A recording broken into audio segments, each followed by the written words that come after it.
For the record, I'm done trying to make y'all comfortable. For the record, you ain't trying to grow, then it's done for you. For the record, lab on me going all the way. For the record, ain't trying to link, no time to waste. For the record, for the record, for the record, for the record, for the record, for the record. Welcome back, people. This is Don't Sleep on the Couch podcast. I'm your boy, Mr. Prez, aka Sergeant Raider. And with me, I always got my boy. It's your man Cash, aka Fly Eagles Fly, aka Exec P. We back for another week. Sorry we missed y'all. Yeah, man. I know it's gonna seem like we was hiding and ducking, but I'm telling you, we had an episode. Oh, we was high. we was ducking. Our teams ain't doing so hot, but no, we did record an episode. We had a little technical difficulties. We over here back on quarantine, so we're separated. Computers and internet wasn't working with us that day, so we lost an episode. So, but believe me, we was definitely, well, I know I was still hyped about the Raiders and just as much still never lost faith. But we're getting that. This right here we're going to go over for is week 15. This is our preview for the Philadelphia Eagles versus the Arizona Cardinals, man. Oh, man, y'all got this one. This is it. This is the one. This the one we got to have, man. Like, so last week we played the New Orleans Saints, and I didn't think we had a prayer in the world to win that, even with their quarterback. But sometimes changes do matter, and Jalen Hurts, he played well, man. I can't say enough great things about him. He didn't hit a lot of the long balls with consistency, but one thing he did not do, he did not turn it over, and he looked confident and poised.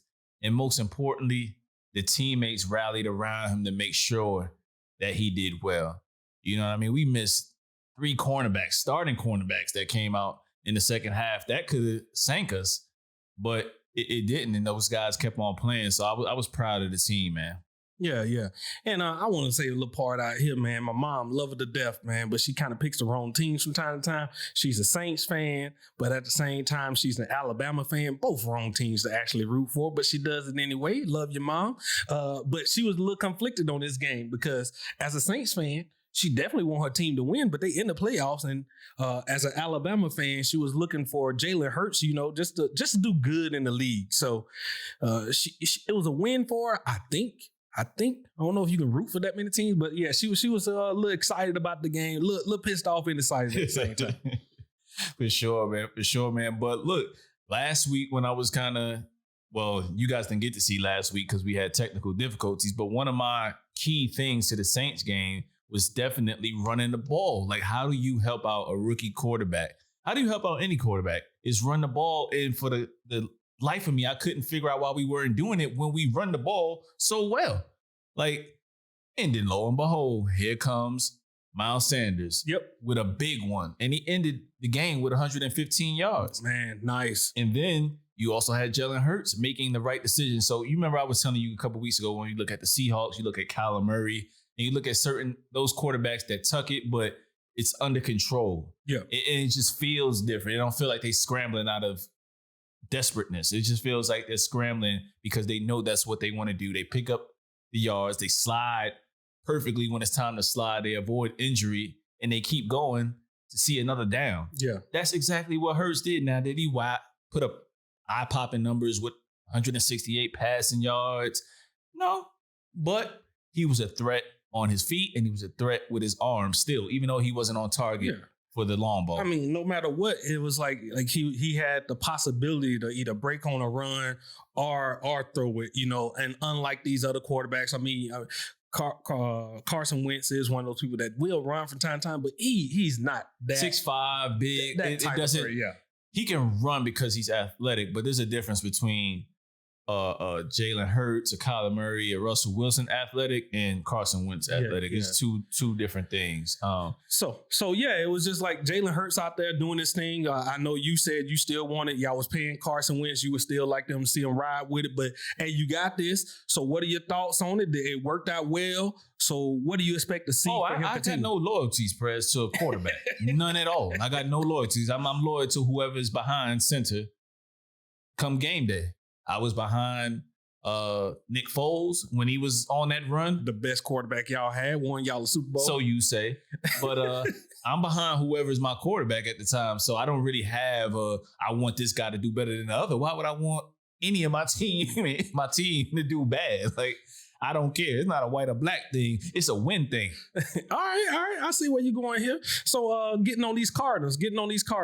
What do you think your team has to do to come out with a victory and, at least be back in this hunt with the Washington Redskins and the New York you Giants? said that word again. The Washington football team. I apologize, man. 2020, I'm leaving that word here. I'm not taking you with me. It's going to stay in 2020. 2021, I'm getting it right every time. But, hey, I did slip up. So what do you think about that? My main concern is definitely Kyler Murray is one of those guys to where he can definitely hurt you on his feet. So I'm afraid of that to death because we haven't done well with any of those type of quarterbacks all year long. I'm also afraid of the actual run game with Kenyon Drake. He's been running the ball pretty well, and he ran up and down the damn New York Giants all game. Mm-hmm. We're not doing so well with stopping the run this year. So one of those things is like, it got to give, you know what I mean? Thankfully, I didn't really talk about the injury report, but the one person I was concerned with was Big Play Slay. Mm-hmm. He was limited in practice as of today, which typically means he's going to play. And I'm thankful for that because, like I said, we had 3 cornerbacks go out our secondary. Avonte Maddox, I don't think he practiced today. So with that said, I'm not really too concerned with losing him, so to speak, because he gives up his fair share of big plays. But all in all, the Eagles don't give up a whole lot of passing yards overall for the game. So I'm encouraged with that. But look who you got coming to town. You got the old man, Old Faithful, and Fitzgerald. Then you got DeAndre Hopkins. So, I mean, but like he's a scrub. You don't want to get rid of him, man. I mean, that's what Houston did. Like he wasn't worth it, He's still laughing at Idiots, man. But at this point in time, man, your team is what it is right here. Y'all done made the quarterback switch. So I think it's like, I don't think nobody's giving up on the team, but it's just like, let's see what else we got. And if this is going to roll, everybody else at this point is out there trying to, hey, you giving me reason, should I keep you? Or are you gone next year when we come up in here and just like rebuild as well too, right? Right. And to the people who say that Carson Wentz's contract is a problem plus his play this year, do you really watch the NFL?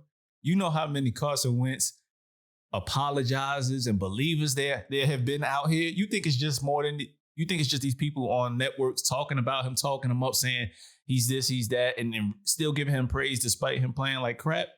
There's a lot of GMs that might feel the same way. Yeah. So I believe we definitely could get some. It may not be everything that we want, but I believe we can get something for Carson Wentz if Jalen Hurts continues to play well. And then at the very least, what does it hurt for you to go into training camp with a quarterback competition? Yeah, I mean, and if you're gonna give me some first round draft picks, I eat part of that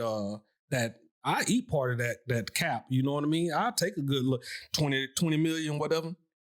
That's what you're going to pay for a starting quarterback anyway. So if you're going to give me a high enough draft pick where I can go get one of those good ones, it's nothing. It's minute to me. And it happens. I mean, we forgetting like that's literally happened with Gurley this year. You know, happened with your guy Mariota too. Yeah, Mariota, like they still paying for him. It also happened with Gronkowski down there, New England paying a good portion of his salary. Like it sounds like a lot of money to us, but when you sit there and you work them numbers and you trying to build a championship, 20 million looks minute. Yeah. So, you know, with that said, man, I'll kind of end off on a few things that I'm looking for us to do. He didn't get sacked. Jalen Hurts did not get sacked last game, and that's like a rarity with 50. Mm-hmm. I believe we got 56, 52 sacks. I could be mistaken. On a year? On a year.